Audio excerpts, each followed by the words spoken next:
A remarkable feature of the Christian spiritual life is that it contains both the experience of what the Apostle Peter called unspeakable joy and full of glory, and moments of feeling of distance from God and of dissatisfaction with one's present state, despite the background joy of salvation and confidence in God's love. There are times when we can sense very keenly the distance that still remains as while we are in this present life and longing for the perfection of heaven, which will be the blissful union of ourselves with God.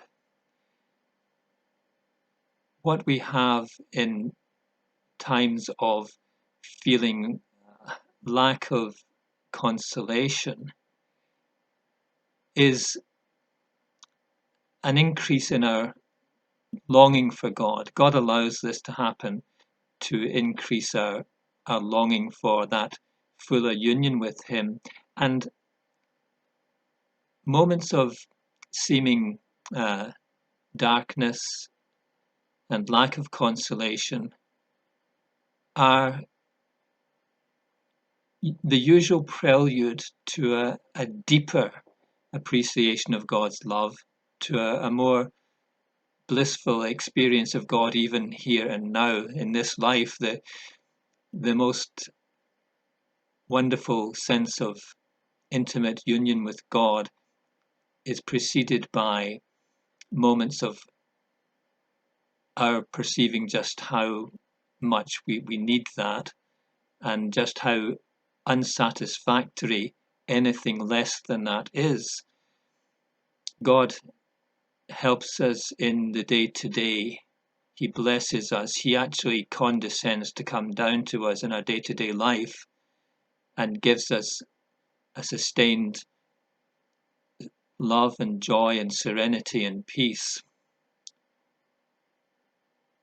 But He also allows us to experience times of feeling the lack of the something more that we really long for.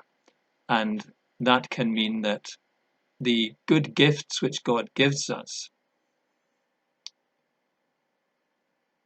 of good things to enjoy in our day-to-day life, these good things that God gives us can at these moments seem devoid of joy. They can lose their appeal. They can become, as it were, tasteless, because we are wanting to reach beyond them to the giver of the gifts. It's a hard thing to articulate, and I'm not doing a very good job of it, but this is my poem thinking along these lines of that theme of lack of consolation and experiencing some darkness as a prelude to greater closeness to God. The fact that God is our creator and is at an infinitesimal distance from us as we are mere creatures, and yet He condescends to come to us in His love. That is the remarkable fact of the Christian faith. And if we have a keener sense at times of the exaltedness of God, his distance from us, that is a prelude to our moving into a closer union with Him and His love, which invites us to pursue Him, to seek Him, the giver of the gifts, seeing beyond the gifts themselves, which are good. So this is my poem, which I wrote some time ago, and I call it On a Dark Night. All your words are sure, and your icons true. Beyond your letters and pictures, I want you.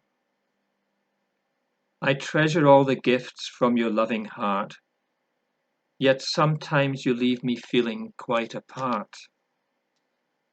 Would you have me demonstrate how much I long to sing within your arms my jubilant song?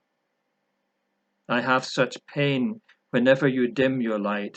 I fear to stumble and miss your face so bright.